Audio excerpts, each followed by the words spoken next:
Finance and Operations Committee meeting will now come to order. Mr. Rogers, please begin with an overview of your agenda items for this evening. We have 4 agenda items tonight. 2 will require board action, 2 are informational. The first is the Aeronamic Elementary plan. KCBA and District Administration will review the design and development and cost estimate review. That is informational. Agenda item number 2, Clifton Heights Middle School. KCBA and the District Administration will review the schematic design and cost estimate review. This is also informational. Agenda item number 3 is Aeronamic Elementary School construction documentation phase. The KCBA and District Administration will review the construction documentation phase and seek board approval to move into this next phase. Agenda item number 4 is Aeronamic Elementary School Act 34 booklet and advertisement, which will require board action. We'll be seeking to move this to next month's board meeting, and we'll review what the Act 34 booklet is and the advertisement requirements. Thank you, sir. You can proceed with your agenda item number 1. So good evening again, everyone. We have representatives here from KCBA, the architectural firm representing the school district. Also, we have here tonight, we have the environmental consultant from Pannoni, Alan Lloyd, and from KCBA, we have Mike Kelly, Ryan Orr, and Mark Morella. Again, as Mr. Rogers mentioned, we are going to review a number of items throughout one presentation. The board action items that are going to be required this evening are the construction documentation phase and the Act 34 booklet and advertisement. Just a little bit more about the purpose of the Act 34 piece. As of June 1973, which is now Section 24 PS 701.1 of the Pennsylvania Public School Code, we are required to have a public hearing to be held regarding either the construction of a new school or substantial addition to an existing school building. The purpose of this hearing is to prevent the proposed renovation and addition to Aeronamic Elementary School and to the residents and employees of the district, and provide them with a public forum to express their opinion. This evening is not the Act 34 hearing, just to be clear. We are just looking for board approval to set the date for the Act 34 hearing, the advertisement, and the booklet. At this time, I'm going to hand the presentation over to Mike Kelly from KCBA, and at the conclusion of the presentation, we will open up the forum for questions and public comment. Thank you very much. That was a fantastic review of Act 34, which can be a little complicated sometimes to describe, so very well done. It is part of a process. It is part of the law in Pennsylvania. It is meant to inform the public. Back in the 70s, when I guess they only did that once. We're pretty proud that we're here talking about this project probably for the 5th or 6th time now publicly in front of the board, and many other times that we've done so with some small groups, not only with Aeronamic, but certainly with Clifton as well. So certainly applaud the process of being very transparent to date, and the Act 34 hearing is just one part of that. So as you said, we're going to update Aeronamic as well as the middle school project, and we have received some cost estimates, so we wanted to make sure that we were updating the board on those. So very quickly, I'll kind of talk a little bit about some of the key points that we're solving here, or we're excited about the Aeronamic project. Certainly increased student and vehicular safety, the idea of creating a bus loop on the property as well as a parent loop on the property to try to not only alleviate some traffic from the neighborhood, but to get drop-off a little bit closer to a door to the school. All vehicles and drop-off occurring on site and with proper sight lines. Open space, we're trying to preserve open space as much as we can. Obviously, as the building expands and as a parking lot is added and things like that, we're trying to make sure that we're maintaining as much open space on the site as possible. Maintaining the neighborhood character of the school. Is a beautiful school. Beautiful design, a lot of gorgeous materials on that, so there's a real focus there of trying to maintain that. And certainly improve the community asset that is not only the school, but adding a gym component to that school that is certainly there for PE, for physical education curriculum. It's there on the rainy days where kids can now maybe play inside, have some recess inside. and certainly there as a youth attribute for youth sports for the community. We know a lot of community use happens on the fields, so we thought that'd be nice and certainly a great community attribute to have an indoor facility as well for youth basketball, youth volleyball, and other activities that could be placed in that gym. So a little bit of a review of the site ideas. Here we're showing the parent loop coming off of Bond Avenue. We're going to connect that upper parking lot with the lower parking lot, so we have the ability to bring some cars off the street, drop students off essentially at the lobby going in, the lower lobby there, going into the gym space. We have a bus loop coming off of Bermont Ave. So the buses are coming in off of there, looping around, coming into the mid-level. Again, this is a 3-story building where the front door of the school off of Bermont, it's actually on the 2nd floor, like a mid-level. And then coming from Bond Avenue, you're again coming in that same kind of mid-level. The site drops down to a 3-story component of the school on the to your right of the page. The gym is essentially, and the addition is being built where there's some existing parking, so we're building a new faculty parking lot off of Bond, and that is where visitors would park, and it would be right by the front door of the school. The new front door of the school is going to be located where the current front door of the district administration is. So we're bringing visitors to the front door so they can be properly secured and monitored.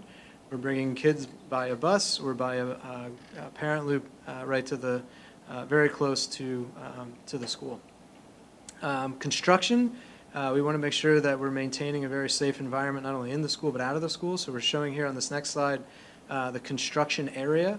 What's nice, again, we're kind of isolating where that addition is. It's really at the tail end of the school, as well as the parking lot and the bus loop are really off of Bermont Avenue. So again, we're kind of isolating, and we will be very very straightforward, and it's going to be very obvious where the construction site is to maintain safety during construction. Construction staging, when the building's being built, there's a lot of trucks and cars and trailers and materials that are brought as well.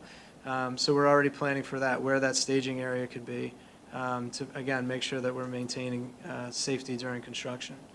There's been some conversations about the parking lot along Bond Avenue. So this is a picture today of the view of the school at Bond Avenue. You can see the trees. You can kind of see the building in the background there, but there's some nice trees in the front there.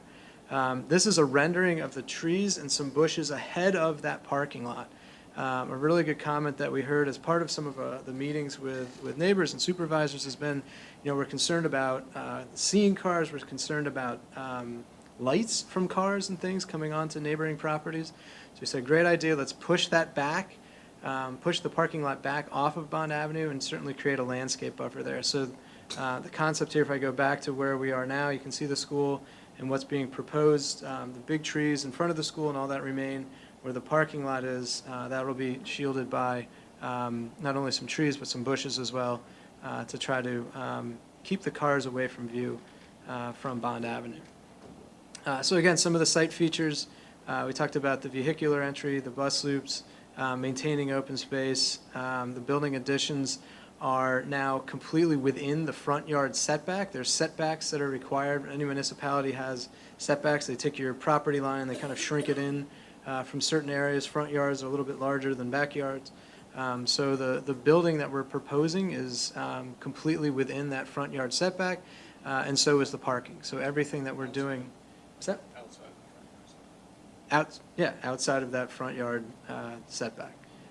So we've pushed everything in to make sure that we were respecting those boundaries. Couple of views before and after. This is the existing school there, and you can see the size and location of the addition coming out. So again, I'll go back to existing and to new. So you can see the bus loop to the left. You can see the field, that lower field that we're maintaining there. As best we can. During construction, we're going to probably have some staging area and equipment there, but it's meant to be maintained at the completion of the project. This is kind of a lower level view from from Bermont Avenue again. You can kind of see again the before and after. We're very purposely using a lot of similar materials, keeping the roof height exactly the same the way it is now. Again, it's a 3-story building when it drops to the lower area, and that'll be maintained. So we're really trying to be in keeping with the character of the school same roof heights, same roof lines, and very similar materials. And this is a shot from the rear of the school, kind of looking back at the gym area. So the interior, the front door of the DAO is going to be the front door of the school. When you walk in now, there's a very nice lady that greets you to meet for business meetings and things when we have meetings. But this will be the welcoming sign for the new school. Now you're entering into the school. We have a welcome area directly in front. The library is to the left. To the right is the reception area. So if you come in, there's a locked vestibule. There's security protocols there. You would be brought directly into the reception area. So again, you're seeing a very welcoming school from the front door. They're able to see everybody kind of coming and going to that front door. A lot of design has been taken into security protocols there. As you walk into the left, currently there's a few classrooms there. That's the area that we're looking to relocate the library. So the library comes right to the front of the school, much larger space than what they have now. Through the back there is another room dedicated for technology. So now we're adding some spaces that school currently doesn't have. Library increases in size and some technology attributes to the spaces. This is a view of an existing classroom. We're looking at going in and certainly redoing lighting, some casework and materials in there, as well as new HVAC system throughout the building. So it'll feel, hopefully temperature-wise, and certainly feel like a new building even in the existing spaces. When we go into the new classrooms, a little bit of a different window pattern, but the same type of attributes, same types of storage, new lighting, smart boards, and a new feel to the classroom spaces. At that lower level, we're kind of walking into the gym space here, and again, this is meant to be very multi-purpose. It's a good-sized gym. We feel that this would be adequate if we did chop that in half with a net that could come down in the middle. Even half of what that space is still larger than what those kids have now, and certainly being in the multi-purpose space in the basement. I mean, they have a ceiling height that's about the same size as what we have in this room here. So being able to have a full-size gym space, 22 feet to the underside of structure, much larger space for a lot more activities. And again, we kind of envision this space for youth play, for indoor recess, physical education, as well as auditorium events. So here we're kind of setting that up for a stage. Community meetings that we've had to date. The Environmental Advisory Committee with Upper Darby Township was several months ago. We started with them. It's basically, again, a lot of committees that are giving us feedback. We then met with Gardens and Aeronamic Civic Association, again, got more feedback. So you're starting to see some of the things that we did, moving the parking lot, some of the things that we did inside the building, focusing on construction safety and things. So there's been a lot of feedback that we've gotten, and certainly will continue to get as we move the project forward. Home and School Association, and certainly as was mentioned, we have the Act 34 hearing coming up in December. So again, a lot of meetings to date and a few more to come. Some of the steps that have been taken, we've had a schematic design cost estimate. We're going to share with you the design development cost estimate, which is essentially the next level, some additional details. We've met with many of the teachers. As I mentioned, we've had, so that's actually been really good as well. Kind of sitting down going, hey, great library, but I need all of these books. I need this. Where else is things going? So they've been grilling us on the details of storage and how they would utilize their spaces. So that's been very helpful. Again, like we had mentioned, Delaware County Planning Commission meetings. So we've been meeting with not state, but county and local officials.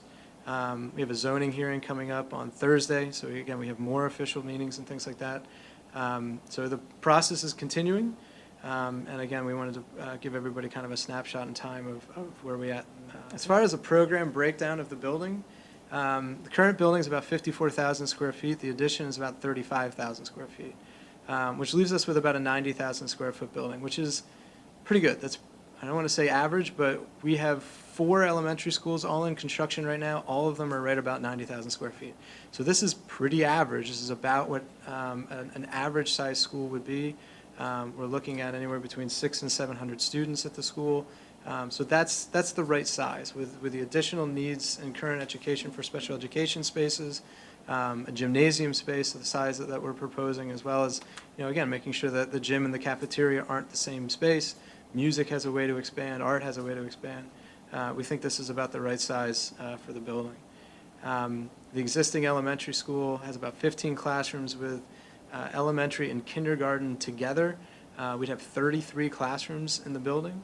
And then, again, remember, the kindergarten center is there for a few years as the kindergarten center is consumed by this building, and Sankow goes to the existing kindergarten center that allows us to essentially close that building. We're using the upper floor of what we're proposing for Aeronamic to be the kindergarten center. When they move out, we have 34 classrooms for future education for the elementary school. The reason there's a difference between 33 and 34 is the daycare component that's also included in that classroom space has an office. So when they move out, the office can be converted to a classroom. That's the 34th classroom. Any questions on program? Now to the cost estimate. And I'll start with some things we've been seeing in the industry and some things that we've been seeing not only in our continuing design of the building, but some things that we've seen in some other construction costs of other projects. Construction costs are rising. They continue to go up. We have, like I said, 5 elementary schools. There are a lot of other schools that are being built. There's a lot of work that's going on. Labor is short. So the cost of construction has been rising. The stone facade that we're trying to match is expensive. It's a little more expensive than what we would typically have on a school building. In diving in and researching into the existing Aeronamic, we kind of planned on having things that we found. We're finding a few more. Mechanical systems, electrical systems, roof modifications, and things like that. So we, as we do with schematic design, we kind of blow that bubble up. We put the wish list in, say, all right, how much do we think that is? And then we start kind of peeling back from that. Just to give you some comparison, and we're going to show this in a minute with the middle school, Linwood Elementary School, which is right up the street in Haverford, came in at $242 a square foot. That was a couple of months ago, so if we inflate that to 2020 numbers, we're looking at about $250 a square foot for a brand new school from scratch. Again, that's kind of built in the field in front of an existing school, doesn't have the some of the phasing concerns that we may have here. I don't know why that came up like that. Oh. This is all in different steps. Okay. So the preliminary estimate that we had for new was $270 a square foot. The estimate that's coming back, the DD estimate now is coming back at $281. The interior renovation portions of that, that's where that price has actually gone up as well. There's been a lot more, there's been increases in cost, but there's been increases in scope as well. So I'm going to show you where that is, and I'm going to show you how we're peeling all of that kind of back down again. So this is a breakdown of the preliminary, this is just the building cost. The preliminary cost of renovations and new, the schematic design cost of renovations and new, and then where we are tonight at DD. So we went from 16 to 21, brought that back down to 20. So we were 5 over, now we're 4. 4 is better than 5, but that's not where we wanted to be. So we looked at preliminary site work as well. That was at about $1 million. Did I hit it? Sorry. That jumps to $2 million, looking more now like 2.2. Again, one of the reasons for that are a lot of the site work that was added to the project, parking lot, bus loops, infiltration. We have to have 2 infiltration beds for stormwater management. So again, the cost of those things had gone up. So while we were at 18, then to 24, now we're at 23 for the construction of the project. So that number has jumped again as well to the DD estimate. Again, I'm going to show you how we're pulling some of those things back. Design contingencies. This is when those numbers start to be pulled back because we know a lot more information about the project. So as we were holding close to $1 million, now we're holding about $400,000. So you're looking at a total cost of $23 million for construction. So we said, all right, that's way over where we wanted to be. we came up with a large list of value engineering items. So there was about $1.7 million worth of things that we said, all right, let's see what we can pull back on. Some of those things were reducing classrooms. If we reduce one on the first floor, it reduces 3. But now that takes our count down below to where we need that to be. It doesn't allow the kindergarten center to work. It doesn't allow for future growth things and meeting those educational needs. So we kind of looked at these lines here that are highlighted and said, all right, these make sense. This is about $900,000 worth of things we could pull out of that DD estimate and still have a very successful renovation and still meet all the enrollment needs that we have. So that put those reductions at about 22.5, which still kept us at about $3.5 million over of construction cost. When we look at total project, and again, what total project includes is contingencies, soft costs, which are all kinds of fees and other things, as well as a furniture budget. When we roll that in, we were at 24. That DD estimate, before we took all those things out, had us at 28.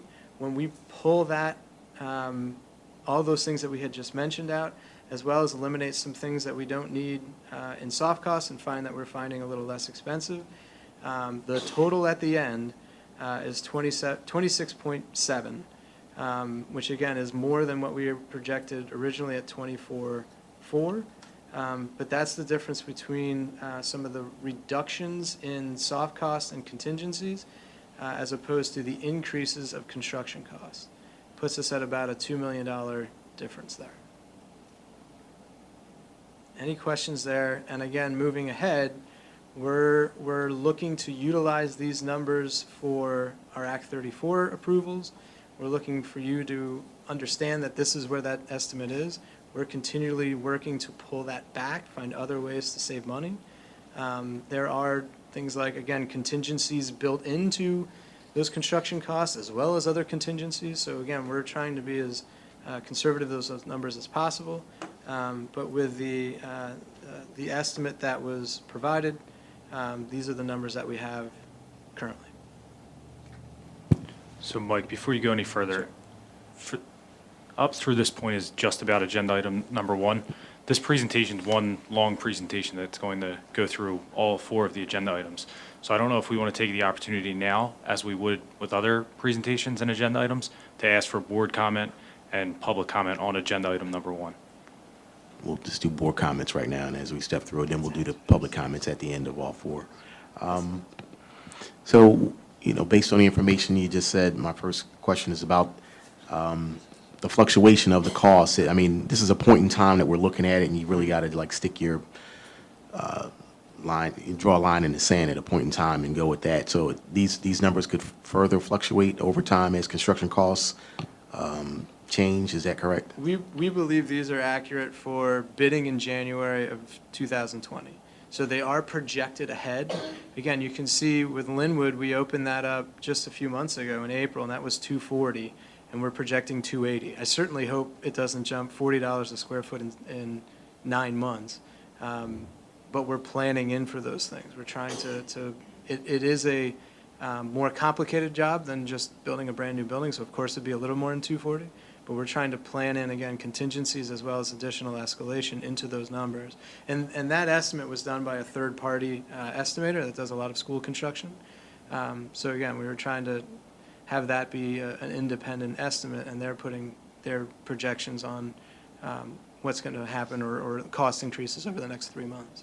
Just wondering, could you take us through any steps that you might be taking to mitigate any safety concerns during Sure. construction? What's very advantageous with the way the building is laid out is that all the construction is happening on one end. All of the site work is happening on one side. So we're really isolating where a lot of the new stuff is happening. So again, everything here, let me use this next slide just because it shows the map here. Everything that's happening up here is clean. So kids coming and going, kids playing, everything is happening to we'll call it the northern part of that site, is away from where construction is. At the end of the school, we still have our ways of getting out of that existing school, even if they're building a building on the other side of it. At some point over the summer is where we'll knock the holes in the wall to connect the new building with the old building. So all of that external construction is completely independent of the school.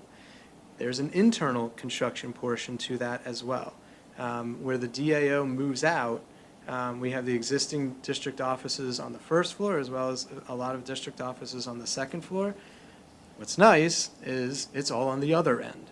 So we do have plans and we do have ways of isolating that area of the building so that contractors can get in, they can work on the lower level, they can work on the upper level, and renovate those spaces. Again, that's not going to take nearly as long as it will to do the existing building on the other side, or the new construction on the other side.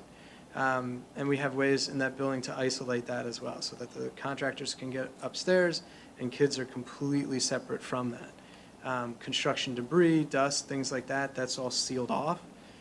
There's walls and then other walls sealing off the construction site from where the school would be.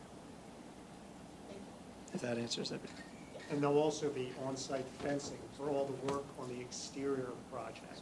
So children won't be able to enter the construction zone, be around any heavy equipment, any of the workmen working around the perimeter. That'll be completely secured.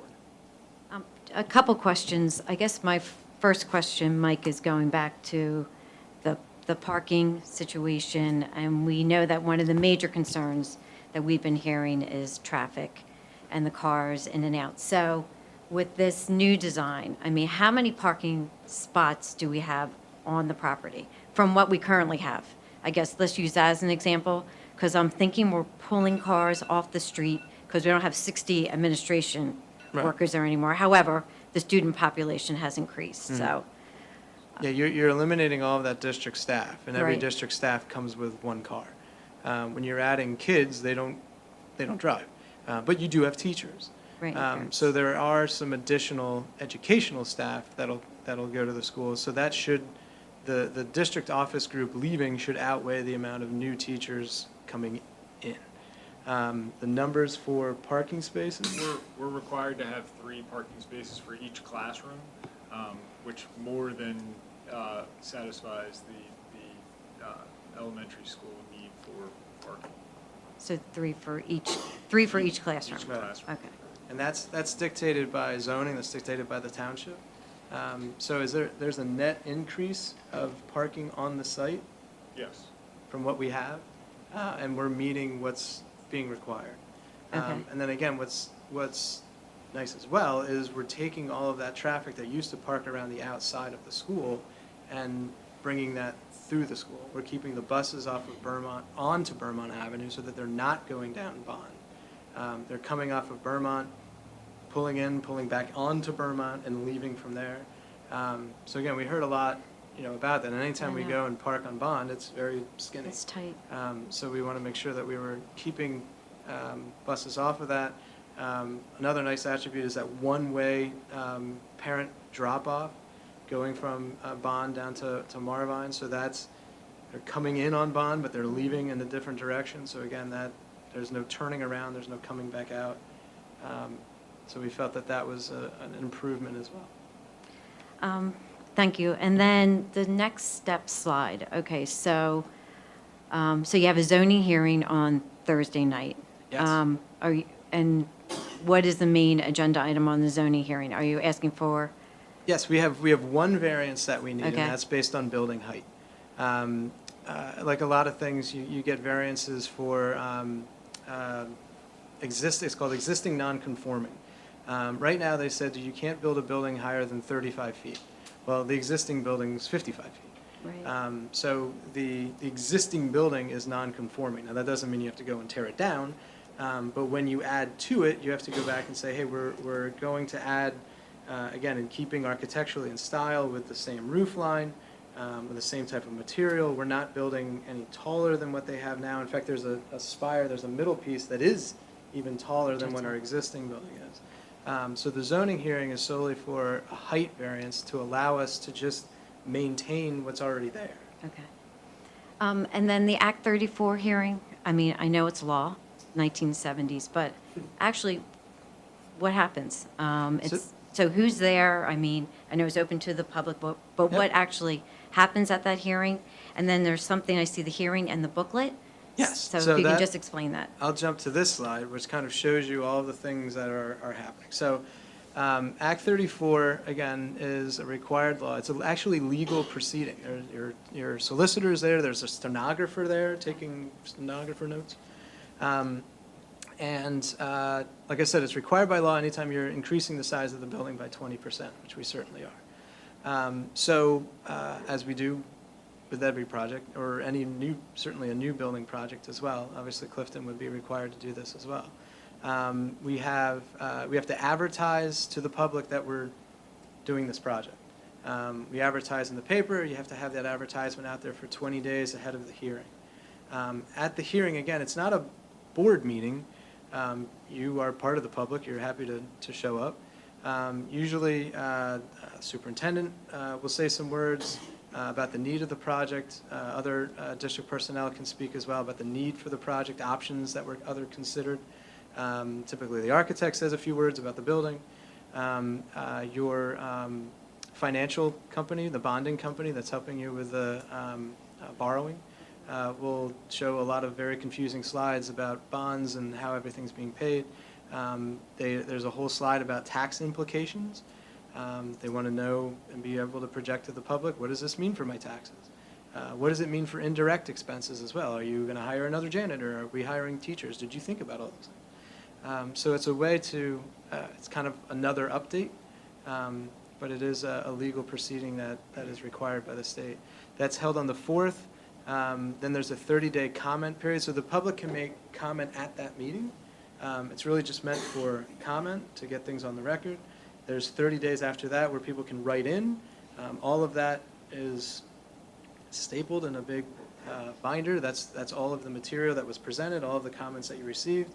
And then the board would need to approve that, saying, yes, we've heard that, we understand, at your January 14th meeting. You're supposed to have your Act 34 completed before you open bids, and that would certainly be ahead of doing that.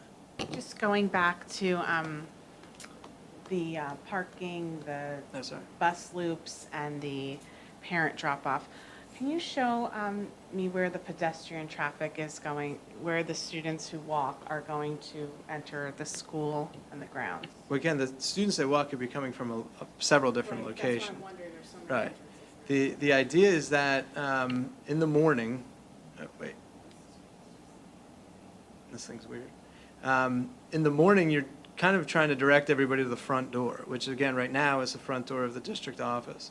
If you're coming from the other location, there's still a paved walk here, a plaza there where the gym is, and they're able to come into the gym lobby that's right there. If I'm walking or coming from the bus, there's a paved area here that brings me to this front door, which again, on day one will be right where the office is of the kindergarten center, and again, would be an area for, even after that, where students arriving by bus would go. So they have 3 places, depending on where they're coming from or how they're arriving, to enter the school. When the bell rings, all those doors are locked, and really the only way in and out is the front of the school. The Planning Commission made a note, the last meeting I was there, in the notes to us, to improve the crosswalks around the property. So there will be improved crosswalks as well, coming down off of Bond Avenue, near Marvine, at the top of the property as well. So there'd be improved crossing areas, pedestrian crossing areas, as well as potentially increased crossing guards. Where the buses are going to be coming in on Vermont. So when the buses come back out, will they be able to make a left and a right?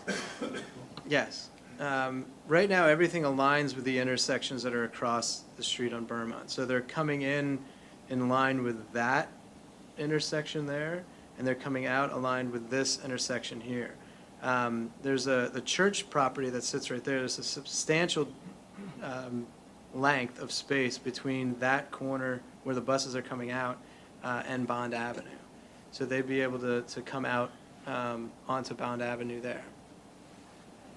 I guess my concern is just with the timing of it, like coming out, just because I'm thinking about my own school right now and what that looks like left and right for.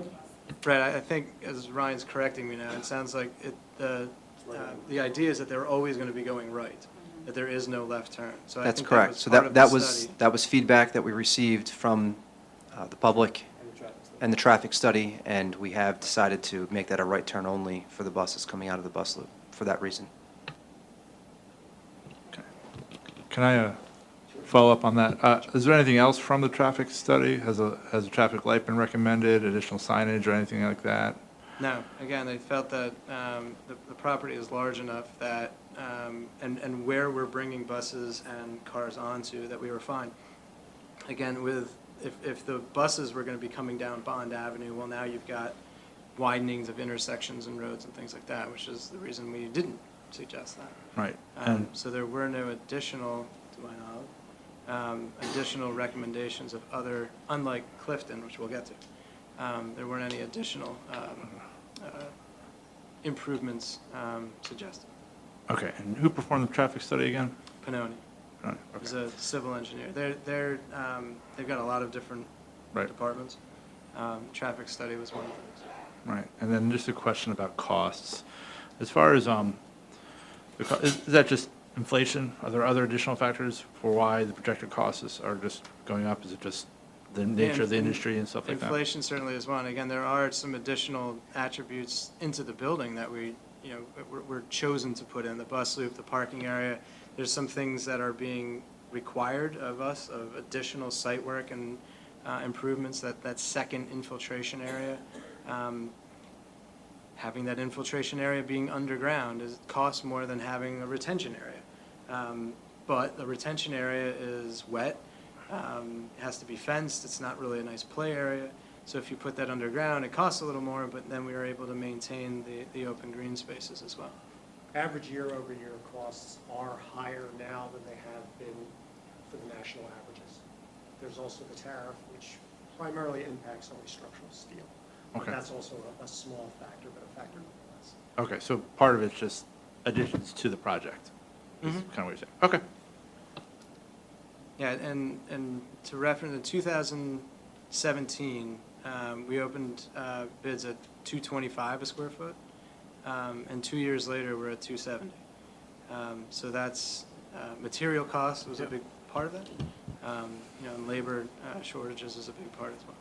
I just want to comment to that, Don, as well, that, the problem here in the district is year after year after year, as we've leased buildings and we've done other things, the longer that we go, or that we're in court fighting different zoning or with the Clifton Heights, we're looking at a 3.5% increase. So an example would be, Lee, to your point, we go to the zoning hearing and then we have to get the comments back from the township. Hitting the January deadline is important because if the school district doesn't get to the January bid, that means that this school is another 2 years out from that original date. So we're lucky if we get to 2022 at that point in time. So, and then it goes up another 3.5% on average, cost-wise, of the work that we have going on here in the school district. So the legal costs in zoning, the legal costs to appeal, and then obviously the increased costs over time is what we're dealing with the Clifton Heights project, is that we're fighting legal fees for a by right property that was that way at that time. It gets more expensive, and then we're in the Northeast, so we don't really want to break ground in January because it's full of snow.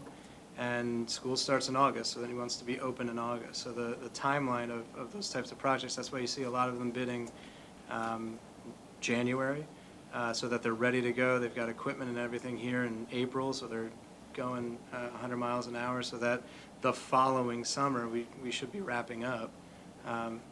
Doesn't really help to turn over a new school or a big addition in December. Now you're mid-year. Thank you. Any other comments from the board? Okay. All right. So thank you, gentlemen, for a very informative presentation. Mr. Rogers, you want to move on to agenda item number 2? So they're going to continue. Okay. You want me to go back? No, you can go there. That's fine. We kind of covered some of this. The kind of milestone dates here. So we're looking to continue with that Act 34 process, bid in January. We would have committee meetings to talk about awarding the project in February and March. So February and March is where you're really looking to commit to the project. Now you're building the project. In doing so, we think we can start the renovation again as soon as the administrators move out. Start the construction right before the end of school, and have the construction, not only the renovation, but the new construction portions done in '21, if we maintain the schedule that we have right now. So it's a spring, 2 summers, and then the academic year in between. We'll do a little bit of a quicker update of the aesthetics here. Here you're showing the site plan. Again, we've got, oh man, I don't like this. This thing's weird. The building down on this lower level here, the parking area there, and then again, we're maintaining over 7.5 acres of open space. All of those fields are rebuilt.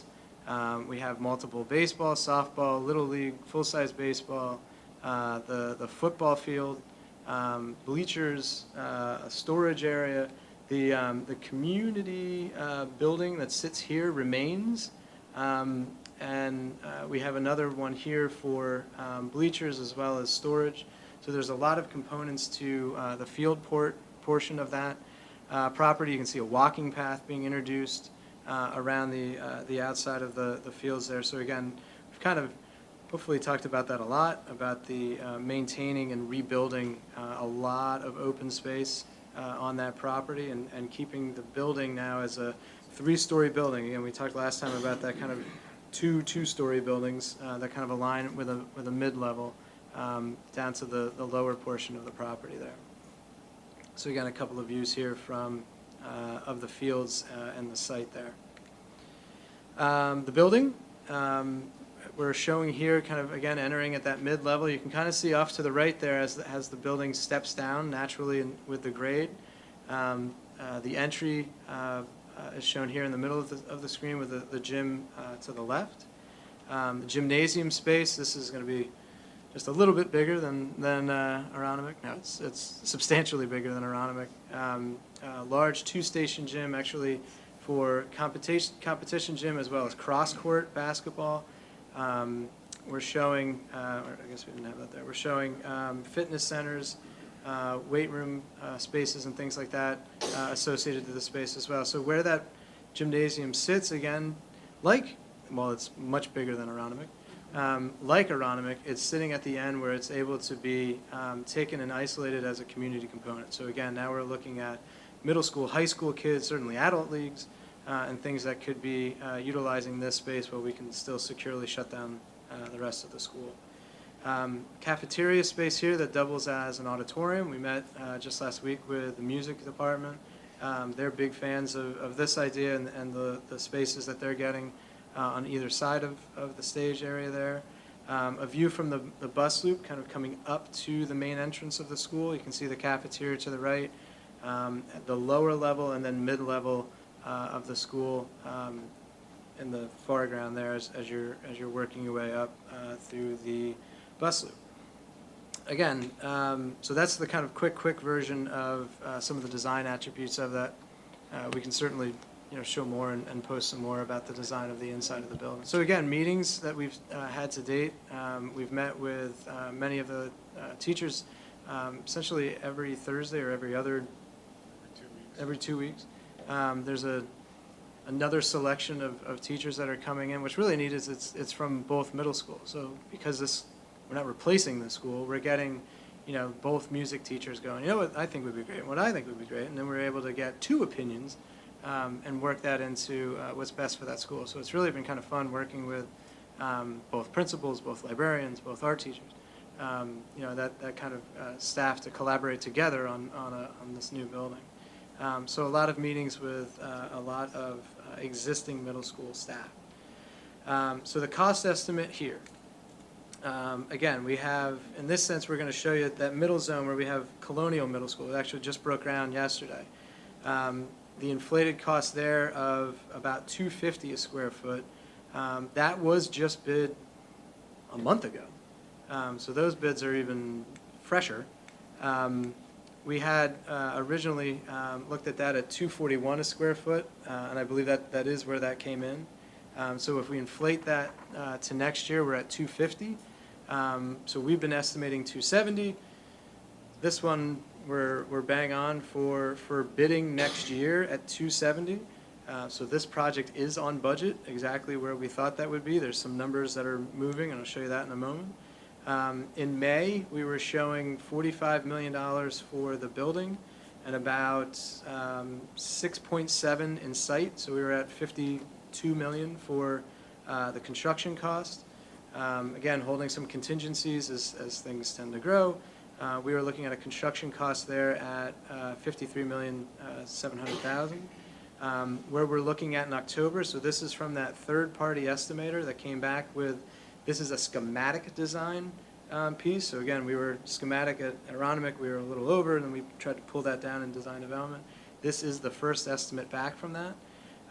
So the building costs and things have switched a little bit. We've added some costs to the building. Essentially what we're doing is we're utilizing that design contingency. We're in design, the building's getting a little bigger than it was before. We're adding a few more things to that as we tend to do. So the building now is at $46 million.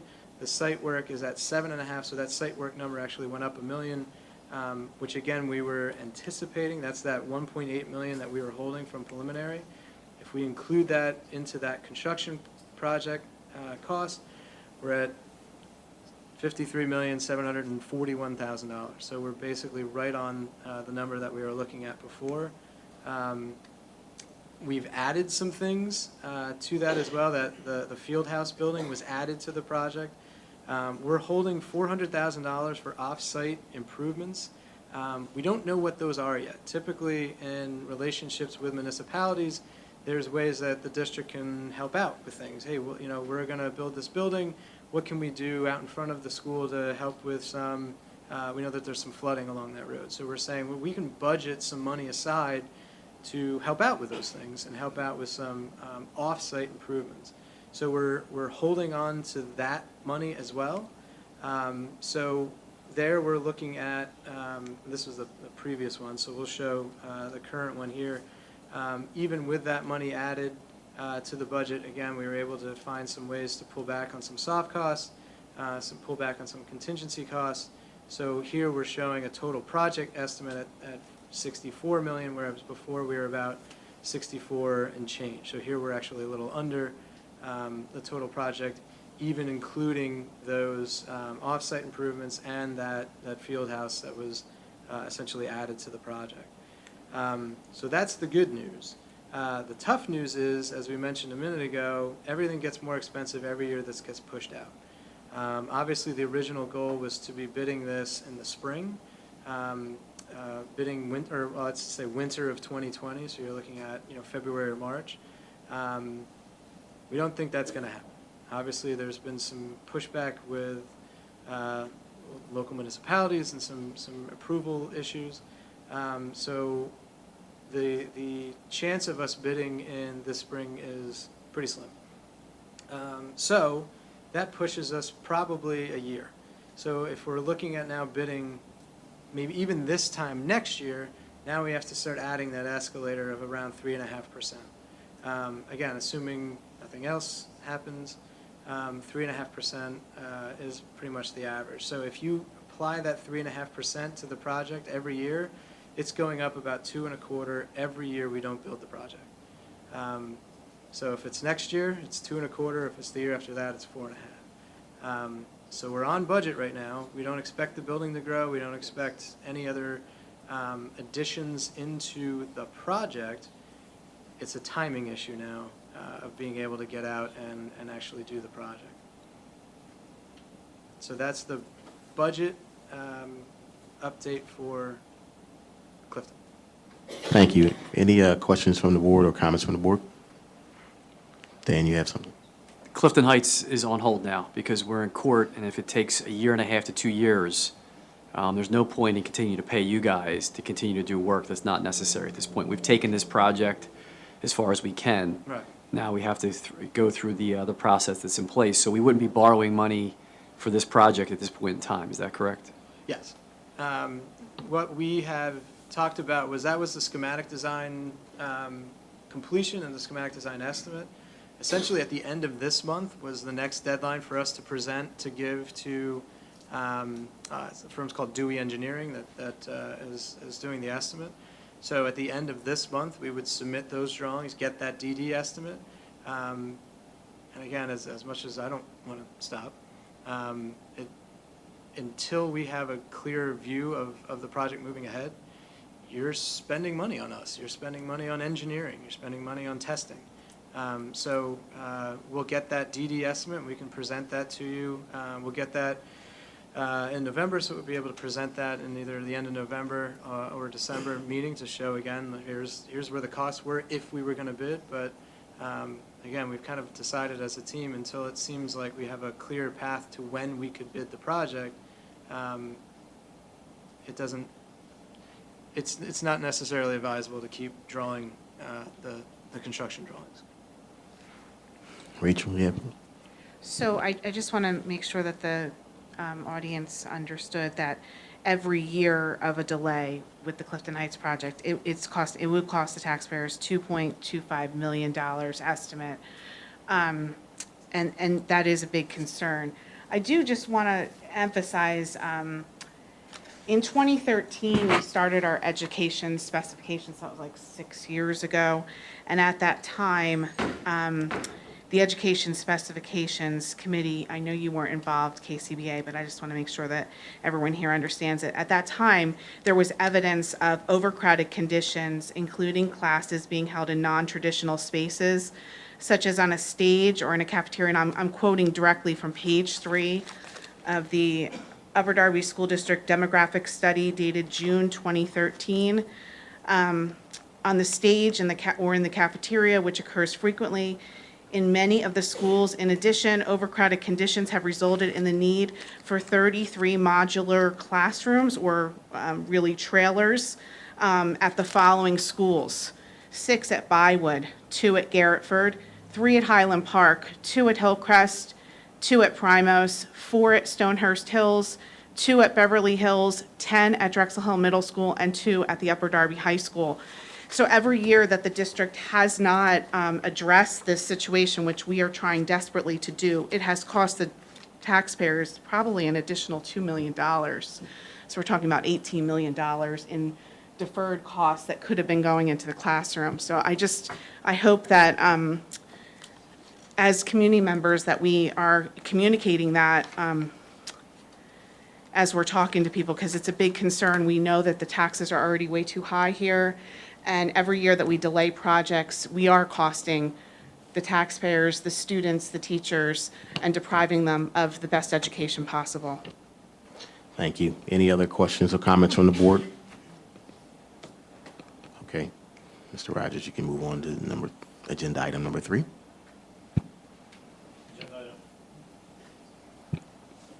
In agenda item number 3, we'll discuss the construction documentation phase, which again is the next phase following the summary that you just received on agenda item number 1, the design, development, and cost review. So if Mike can just give a quick overview of the construction documentation phase. Yeah, again, as we were kind of unfortunately suggesting taking a pause on Clifton, what we are suggesting is moving ahead with Aeronamic. So with the budget adjustments and the attributes of everything that you've seen in that project, in order to maintain that schedule and to put that on the street in January, that's a board motion for you guys to consider next month, is to say, yep, finish it up, let's go, and let's push that ahead. We're not going to necessarily have that vote unless you'd like to on Clifton. But that's essentially agenda item 3 is saying, we would look to the board to approve wrapping up the Aeronamic construction drawings and putting that out to bid. Along with the next one, which is the advertisement for Act 34. And again, we went over all that. The board needs to authorize the advertisement. You authorize on the 12th, you tell the papers on the 13th, they advertise on the 14th. 20 days is December 3rd. and we have the hearing on the 4th. Essentially, two items. One is the design, the construction part of the Aeronamic, moving that forward. And then, literally, are they okay with moving forward to set the date, to vote on the date at the next meeting? So at the next November meeting, they would be agreeing to set a date for December 4th, so they can begin advertising at that point in time to have the 20-day window, correct? Thank you for clarifying that. Any comments or questions from the board on agenda items 3 and 4? Okay.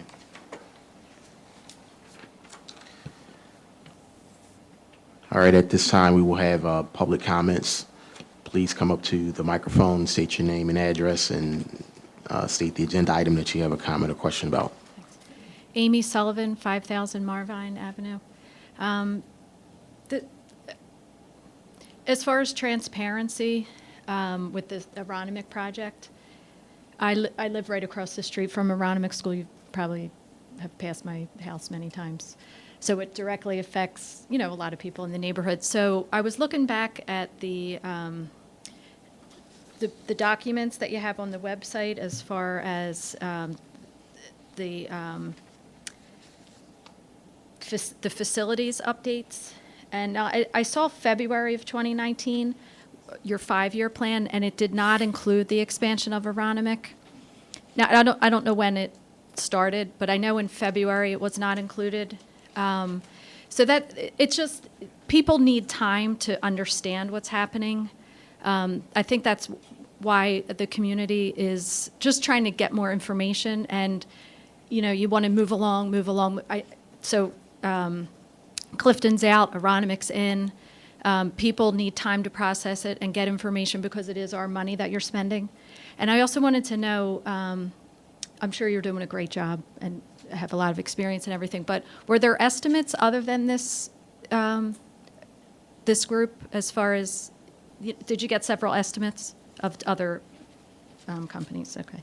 And then the traffic study that was done, I know one date was April, I think it was 25th. That was a testing day at Aeronamic School that day. Is the traffic pattern any different on a testing day in the school? Like, are the hours the same? Are, people, driving and not, but I don't know, or traffic patterns, would they be any different on a day like that? They're studying the traffic patterns of the actual neighbors and people commuting through the zone. Right. It really isn't impacted so much by the school itself. What we want to see is the movement through that area on just a normal weekday. Well, right.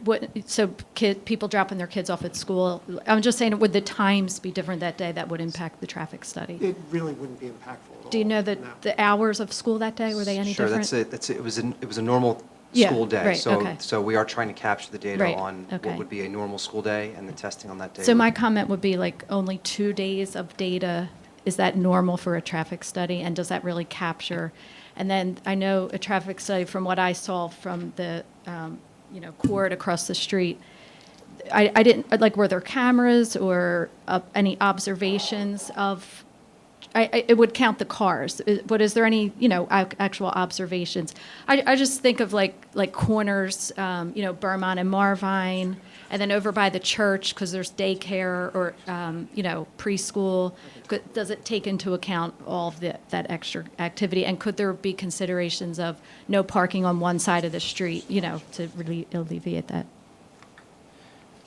So, Ms. Sullivan, to go back to one of your points about the transparency, and you and I spoke just prior to the meeting Yeah. starting, and going back to that meeting in February, the master plan of building improvements, we did mention, actually, I think it started on about slide 84 of 102 on that evening.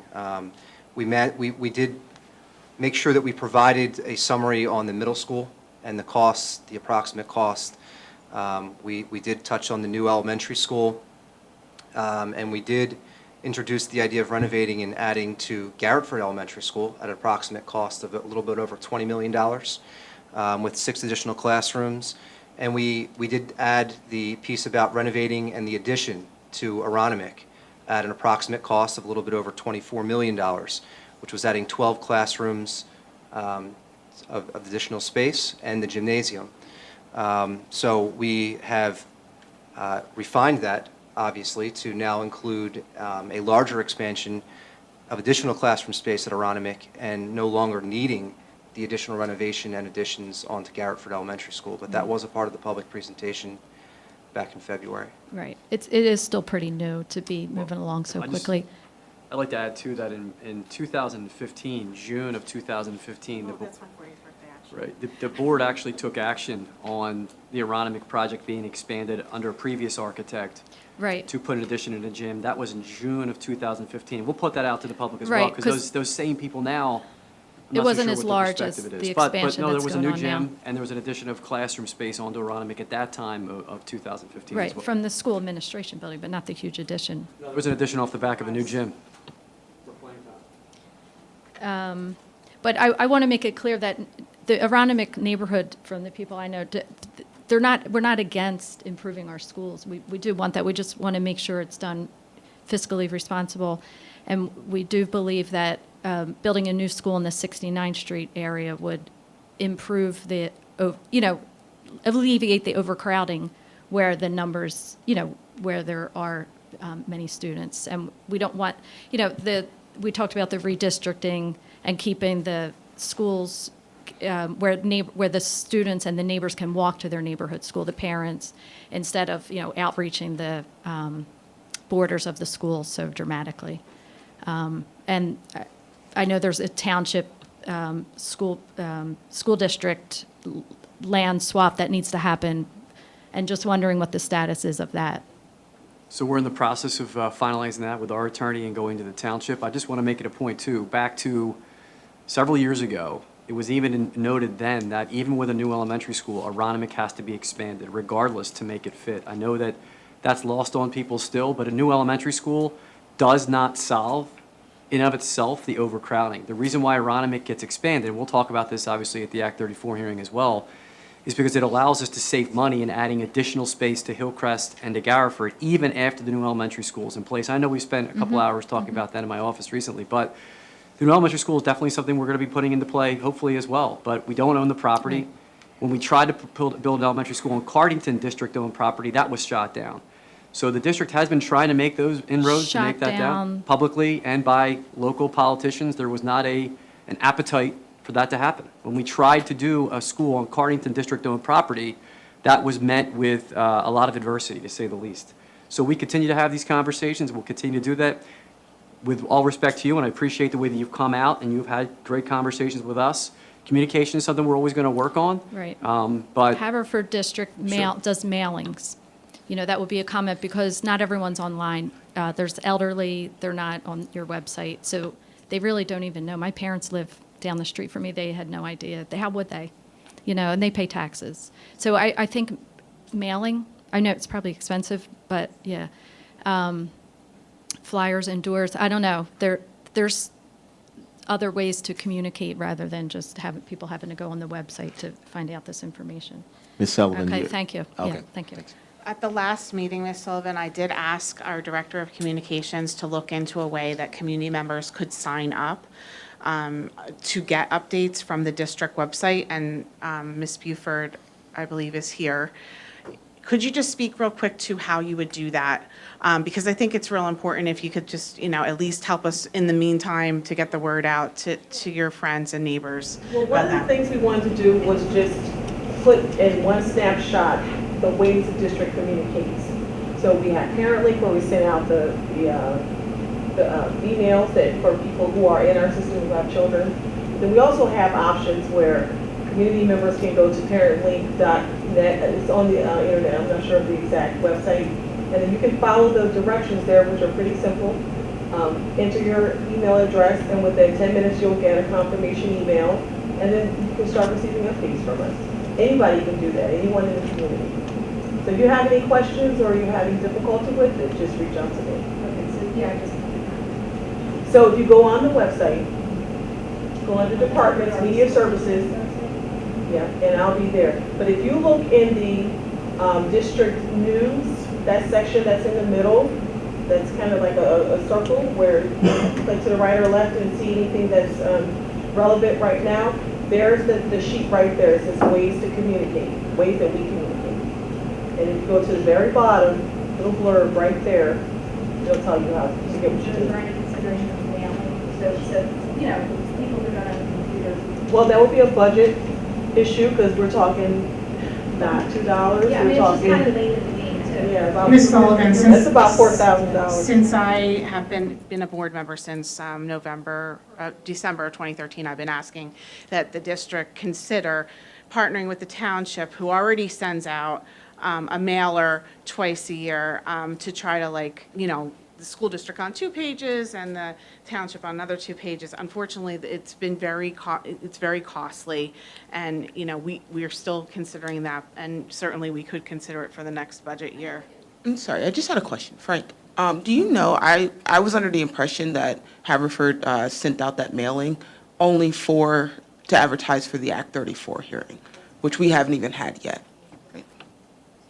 So that is all that we are legally required to do. We, to our point, we are trying to do more than just what the minimum requirement is. I cannot speak specifically to Haverford. I happen to know that there are some members of our team that live in that community and did not receive anything.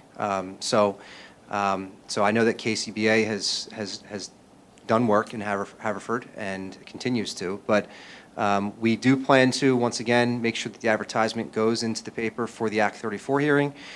There have been mailings sent out on behalf of the Aeronamic and Pilgrim Garden Civic Association. That was not directly from the school district, but you know, we have communicated through social media outlets, made parent link phone calls, sent emails, posted on social media, and put out advertisements in the paper as well. So we are trying our best. Certainly, you know, it's not going to fall on deaf ears. We could certainly try to do even better with that. But the Act 34 advertisement will be published in the paper in accordance with the law. Tom Stapleton, 4901 Marvine Ave. Thanks for everyone being here. And, you know, I think my view has been relayed improperly, but, you know, I am for the big picture and all the renovations that are going on in our school district, all the issues with classroom size, and I'm 100% on board. I am against the order of operation. To me, this is more like business. This is a business decision, and I appreciate you guys bringing it up. It's very, very important. I don't know how long you said, but 3.5%, the estimated cost has already gone up, right? And next year it'd be another 3.5%. All right. But you also said, if nothing else happens, let's talk about the other things that could happen that could affect that. Climate, storms, war, right? I mean, plywood hasn't come down since Katrina. I mean, for real. I just spent $4.89 on a 2x4, you know, and so it's a business thing. I'm hopefully going to have a key to the gym in my front yard. But let's talk about business. And it seems to me that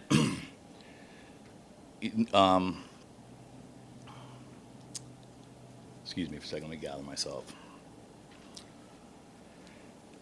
You mentioned the building, you used the word historical, which it's not. We can use the word old instead, right? You're an architect. As a general contractor, would you sign a no change order clause doing a modification on an existing building? Absolutely not.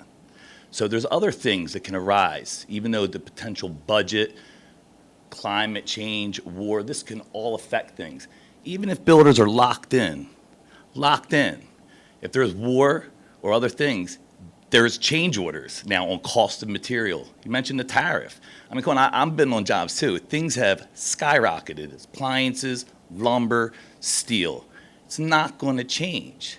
My concern is the construction project going on out front, going over budget, which let's be honest, it's going to go over budget. I mean, this is how these people make their money. It would go over budget more so on an addition of a building that's already there rather than a new building coming out of ground. Would you agree to that, guys, at all? Like, do you think a contracting company would be willing to sign a no change order clause on an existing or a new building out of ground? Because I would, but I wouldn't sign one it'd be easier to sign one on a new building rather than modifications. Come on, I know. I have a question. As far as the staging area, where's the entrance going to be? Would it be coming off the State Highway of Vermont Road, or would it be coming off of Marvine Road? And would the contractors and employees and stuff like, I am a contractor, I know, are they able to go down Roberts and Anderson and Bond and this and that? I guess that would determine on where the entrance would be for the staging area. Another fact, I'm sorry, go ahead. To answer that question, the plan is to come off of Vermont to take that major traffic in and out, essentially where those new bus loop entrances would be. So we'd be keeping that traffic off of Bond and Marvine and keeping it Right on. Vermont. Thank you for answering. Well, another question, I know the 3 minutes is almost up. Are you guys using real stone on the building to match the existing? So Why? It would be a Why? It would be a cut face stone. Okay, so that is what you are using? Okay, all right, that's what I would suggest too. All right, thank you very much, I appreciate it. James Santora, 5228 Apache Lane. You had mentioned a $400,000 contingency that was up on the board that I saw for Aeronamic. That's 1.7% of the project.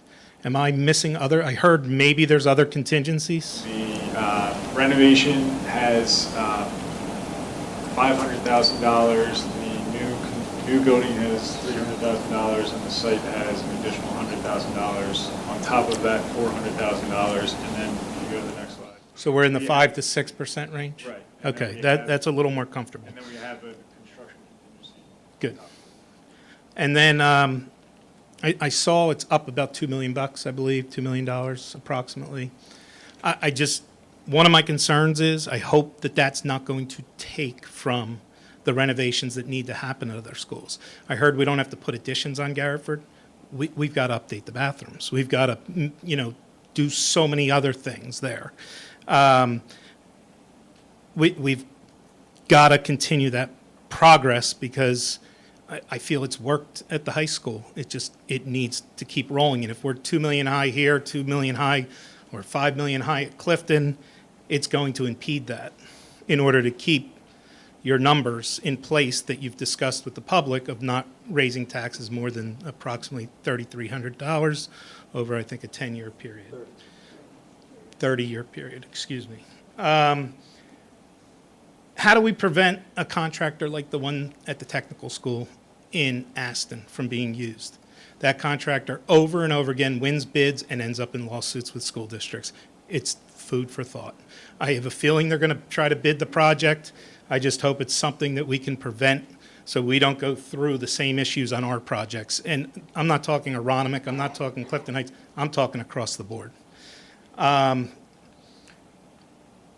the lawsuits are delaying the Clifton Heights project, can we move to the east side? And I know I've heard the mayor publicly support, working out a deal for the east side of Upper Darby on the 69th Street field. How do we get that moving? Let's roll the ball or get the ball rolling so that that school can be built. If you're not going to be spending the money in Clifton Heights in 2 to 5 years, it seems like it might work in your phasing plan to do it there instead. Delaware County Planning Commission, did they see the old plan or the new plan? Great, thank you. To answer your questions, in speaking to the building improvements for other buildings throughout the district, when we originally put out the financing for all of these projects for the next few years, there was $5 million built into each bond issuance to address those projects. That's how the high school bathrooms were accomplished. And speaking to the contractor question, if you go back to the September committee meeting, we gave a presentation on responsible contractors and discussing policy versus best procedures and how we're going to move forward to minimize that risk.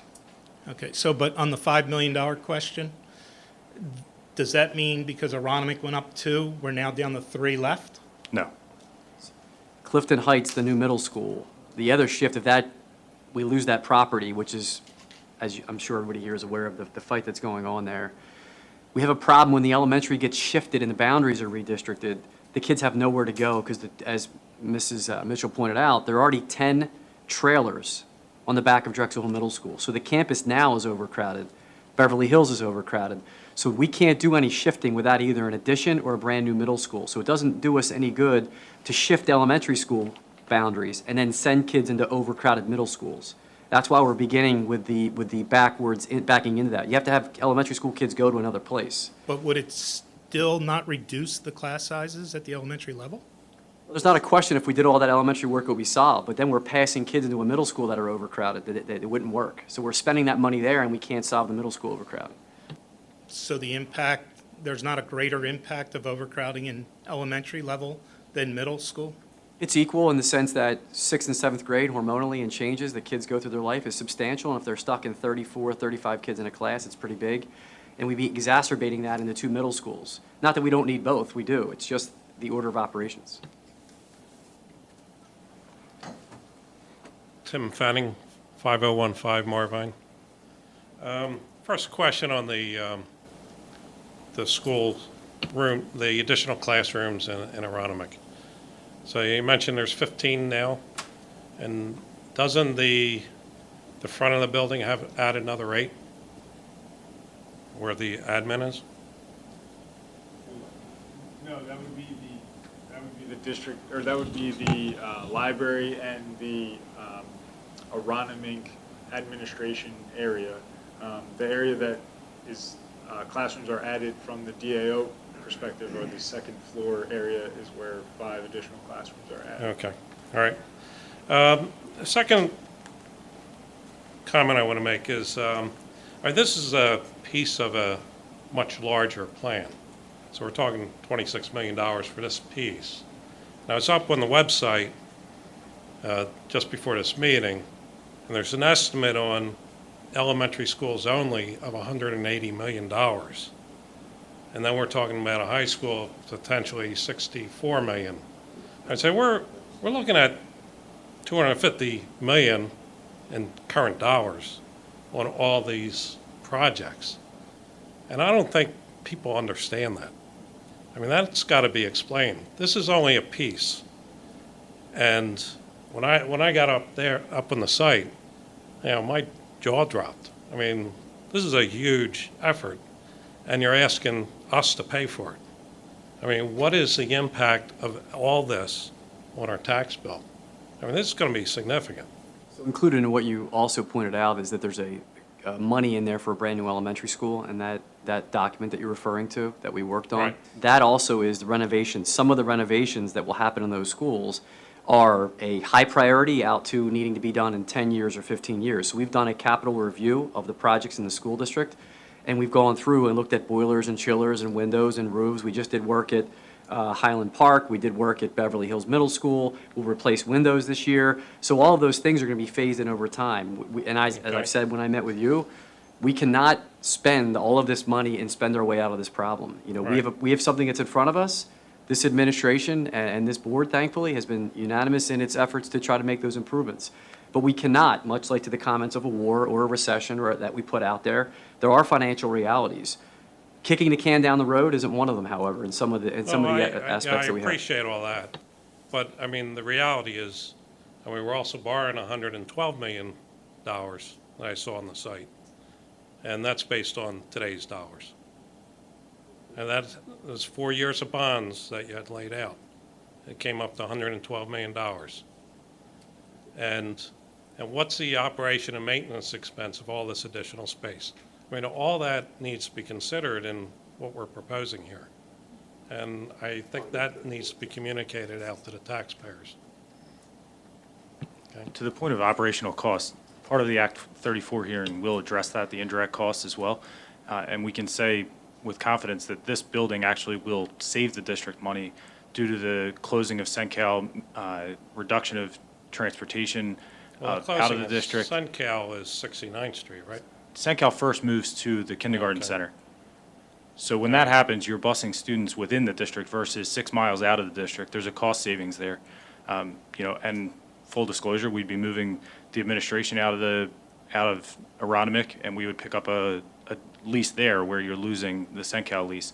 So, but when it all washes out, it's a savings on this specific project associated with the Act 34 hearing. All right. So, I mean, all this, I'm just saying, the big picture needs to be presented, not just a piece of the picture, because I don't think many people here know all this. All right, thank you.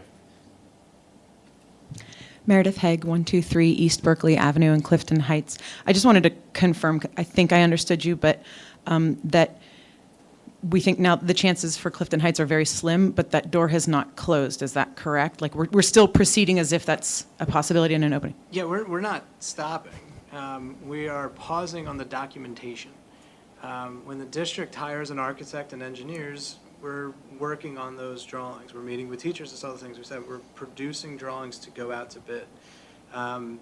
Because it doesn't look like we're going to be doing that in February, where we had hoped, that's where we were saying, let's put a pause on us until we, as we continue that fight, as the district continues to lobby for the need of that project. Because again, if it waits another year, if it waits two, now we've got drawings that we can't do anything with. So the intent, I'm sure, is to continue to push for that much needed project. It was just pausing on us, essentially, the documentation phase. Thank you. And to answer your question, the administration, and this will come up in another conversation, has stated to the board in public meetings, when the plan was put in, it was a by right plan, and the deed had said that that property should be used for a school. It had 25-foot setbacks, the height of the building, and then that changed when the plan was submitted. At that point in time, if we give up on the argument for a school there, that zoning potentially could come into play, and then we could maybe lose an opportunity to build a school there ever again. And that becomes a conversation for us where we would, as administratively, the board obviously has to weigh in, would like to continue to go after that property for relief of our middle schools and for that relief of the education of our kids. But at this point in time, paying these fine gentlemen to keep doing work, to Mr. Santora's point and to the board's point, when we can shift those resources somewhere else right now, that's what we'll do. As a Clifton Heights resident and a parent of young children, I'm keeping my fingers crossed and doing whatever I can, because I know that there's been a lot of talk here about the resistance from Clifton Heights, but I know from talking to parents, and I've talked to a lot of parents in Clifton Heights, people do want this. The parents really want this, and I really hope it happens, and I thank you for doing everything that you can to make it happen. Good evening. Annette Fenning, 5015 Marvine Avenue. So just talking about costs, I just want to be certain that transparency and accuracy is used when you are calculating the cost to the taxpayer, right? So I did a little analysis on average sale price in the school district, and I'm capable. I'm a real estate agent, so the Upper Darby School District encompasses Seacane, Primus, Clifton Heights, Upper Darby, Drexel Hill. Did I miss anything? Billboard. So it's pretty large. So I took that whole, because the taxes, if you do want to do an average, you want to encompass the entire district. Will we agree at that? So the average sale price as of September 2019 would be $149,000 based on a 12-month history, okay? And I can leave this for you. And the median sale price, which would be right in the middle, would be $142,000. So when you are calculating your assessments on what's going to cost the taxpayer, I just want to make sure the numbers are accurate.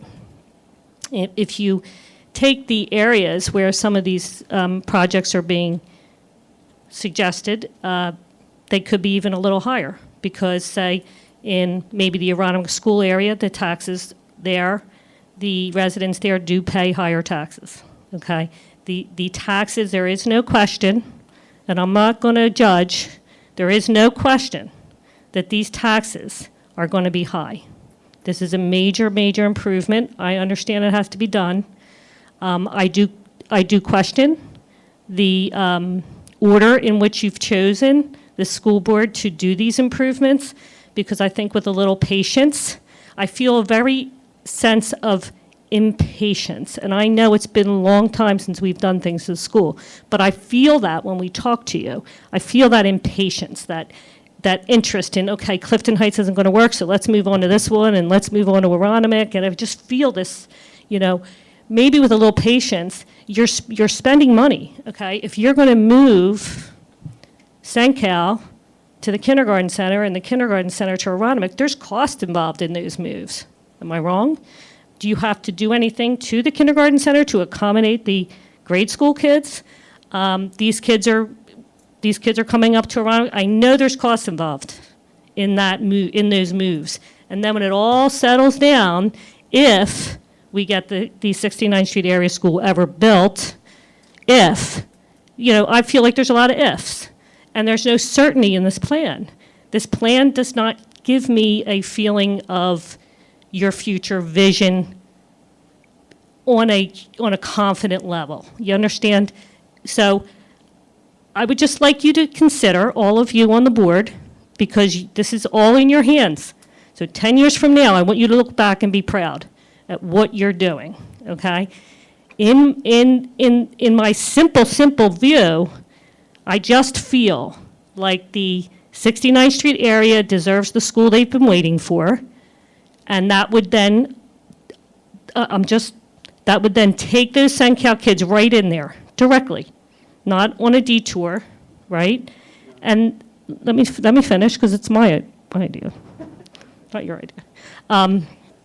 Okay, and the kindergarten children who our goal is to put in their home schools, we could put in their home schools eventually during that time period.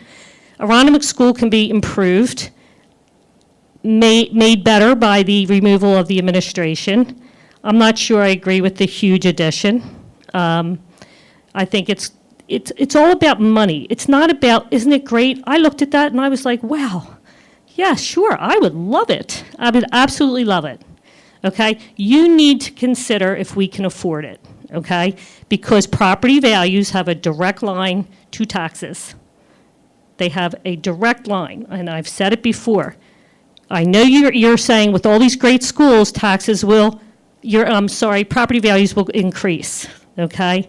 But not at the rate you need them to increase with these improvements, and the taxes may just go so high. We don't have the luxury of low taxes, right? We have to start at a base of high taxes. So I'm just leaving that final comment with you. All right. Thank you. Hi, my name is Eileen Boland, and I live at 1007 Childs Avenue. I just want to make a couple comments following up with comments you've heard earlier. The proposed building plans for Aeronamic Elementary, I think, are made, as the previous speaker said, they're beautiful. Who wouldn't want it? Mercedes-Benz is beautiful too, but it's not my budget. So you need to consider the fact that in the Upper Darby community, we are a community that qualifies for a free lunch for every child in the school district based on an income factor. So, and that was talking about property value factor, which is one way of looking at it, but a different look at the same thing is the fact that because a significant portion of the town of Upper Darby is at or below 130% of poverty level, the impact of this tax increase could be devastating to so many families who live in Upper Darby, especially if they live in Upper Darby and they're paying for an extravagant addition to the Aeronamic School, but their children will not be attending that school. So that's one factor that you absolutely need to seriously reflect on. The other comment that I wanted to make is Upper Darby, on our website, we have posted how we communicate. And we take Twitter, Instagram, Facebook, weekly folders, community bulletin board, board docs, cable channel, and a footnote that we count on you to keep in touch. However, the overwhelming majority of taxpayers in Upper Darby Township do not have children in the school, and yet they are going to be impacted massively by this building plan, and they are going to find out about it when they open their tax bill, unless we make a overwhelming effort to get this word out to every taxpayer in Upper Darby Township so that they can't say when they open their tax bill, holy Toledo, I never saw that coming. We have to let them understand, and I am not against improving our buildings. I'm not against bringing home those children who are now attending classes in Glen Olden, but we absolutely need to consider the community that we are dealing with. That's it. David Neal, 432 Bermont Road. Just a few comments. So I do teach at Haverford High School, and I just wanted to share with with these projects going on, and we recently just finished some projects like the football field at the high school. Outside of our school district, students, parents are talking about the improvements that they're seeing in Upper Darby. We're becoming a source of pride. Regularly, when I walk back to my car after a school day, I walk by the football team practicing, and I'm talking to them. They're yelling, "Mr. Neal," so I'm talking to them. They wish the Thanksgiving Day game was here this year. They said that to me. We wish we could play on it this year. They're so excited to come here and play on Upper Darby's new field. And I think with all of these improvements, Aeronamic, Clifton Heights, the other elementary schools, and instead of the children walking outside in the pouring rain or snow to get to their trailer so they can just learn for one block or one period or need to go to the restroom, which isn't accessible in these trailers, we're becoming a source of pride. And people are seeing that. Upper Darby already is, we sell houses at half the rate of the Pennsylvania average. Okay, and I think that's going to decrease. That's going to keep going down because people are going to want to move in here with these improvements. So I applaud the school board for doing their duty that we sent you here for by improving our school district. That's what you're here for. And so I just want to thank you, and I want to share the comments that students outside of our school district have made regarding your due diligence. Okay, thank you. I came tonight, my name's Melissa Baker. I'm a teacher in the district, and I came because it's a committee meeting and I can speak. I'm a Haverford Township resident. We did not get any mailings at all about any of the new schools. I didn't get one about Manoa, and I found out about the Linwood Elementary School when an administrator came into Highland Park's library and commented on the new school going in at Linwood, and I'm like, what? We had no idea. They don't send out mailings. But I wanted to comment on the project. At Highland Park, we have 799 students. And I teach fifth grade. Last year, I started with 31 students in my classroom. 2 had moved out. It would have been 33. Colleagues of mine that taught at Aeronamic started with 16. And it's just the equity for the student, for the children, for the learners. The first grade classes are high above what the district recommendation should be. So I want to thank you for giving the students in Upper Darby for going in the right direction and giving them equity. Thank you. Thank you, Mrs. Baker.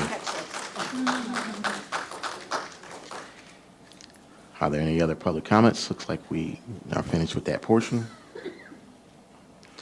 All right, Mr. Rogers, back to you. If you can review the agenda items that presented this evening. Agenda item number 1, Aeronamic Elementary Design Development and Cost Estimate Review was informational. Agenda item number 2, Clifton Heights Middle School Schematic Design and Cost Estimate Review, again, informational. Agenda item number 3, Aeronamic Elementary School Construction Documentation Phase, which will require board action. So is the board okay with us moving that forward? Yes. So we're moving it forward to vote at the next board meeting to approve the next phase of Aeronamic. That's correct. The Yeah. resolution would be stated similar to the design and development, where it would state the work to be done in the construction document phase, not to exceed a certain amount. So the vote's November 12th. Right, but we're voting to move it forward. So you're okay with moving it forward, Lee? Am I okay with it? Yeah. Okay. And that's what you had broke down, Dan, right, when you explained in detail what we're, Yeah, so essentially similar to later what got us to this point, we're trying to chunk this to not overdo it. Again, we still have to wait for zoning and the township notes. So the cost of the construction would be moving forward, not the total project. That would be happening in March or April of 2020, if we make it to that point. And the next part of this would be the actual approval to move forward the date of December 4th at the November 12th meeting. thank you, Dan. So finally, we have agenda item number 4, to which Dan was just speaking of, Aeronamic Elementary School, the Act 34 booklet and advertisement, which would require board action. Okay. Is the board okay with moving the Act 30, moving that forward? Okay. I think that completes it. All right. A motion is in order for the adjournment of the Finance and Operations Committee meeting. So moved. All right. Meeting is adjourned.